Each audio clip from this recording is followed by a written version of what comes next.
জাতীয় নারী ফুটবল দলের তারকা খেলোয়াড় ঋতুপর্ণা চাকমা যখন দেশের হয়ে একের পর এক সাফল্য এনে দিচ্ছেন, ঠিক তখনই তার মা ভূজপতি চাকমা জীবন মৃত্যুর লড়াইয়ে আক্রান্ত হয়েছেন ব্রেস্ট ক্যান্সারে। চিকিৎসা করানোর মতো আর্থিক সামর্থ্য নেই পরিবারের। রাঙ্গামাটির কাউখালী উপজেলার খাগড়া ইউনিয়নের প্রত্যন্ত পাহাড়ি গ্রাম মগাছড়িতে জন্ম নেওয়া ঋতুপর্ণা এখন দেশের নারী ফুটবলের অন্যতম উজ্জ্বল মুখ। পেশাগত আয় দিয়ে মূলত তিনি তার পরিবারের খরচ চালান। 3 বোনের মধ্যে 2 জনের বিয়ে হয়েছে।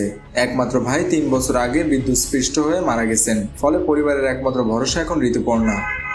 সাফ চ্যাম্পিয়নশিপ জয়ের পর ঋতুপর্ণা সহ পাহাড়ি নারী ফুটবলারদের নিয়ে রাষ্ট্রীয় ও প্রশাসনিক মহলে ব্যাপক উৎসাহ দেখা গেলেও বাস্তবায়ন হয়নি কোনো প্রতিশ্রুতি।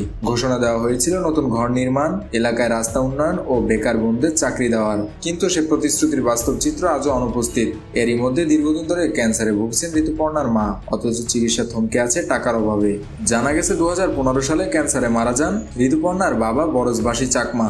বাবার অনুপ্রেরণায় ঋতু খেলোয়াড় হিসেবে গড়ে ওঠেন। পাশাপাশি তিনি ঢাকা বিশ্ববিদ্যালয়ের দর্শন বিভাগে পড়াশোনা চালিয়ে যাচ্ছেন।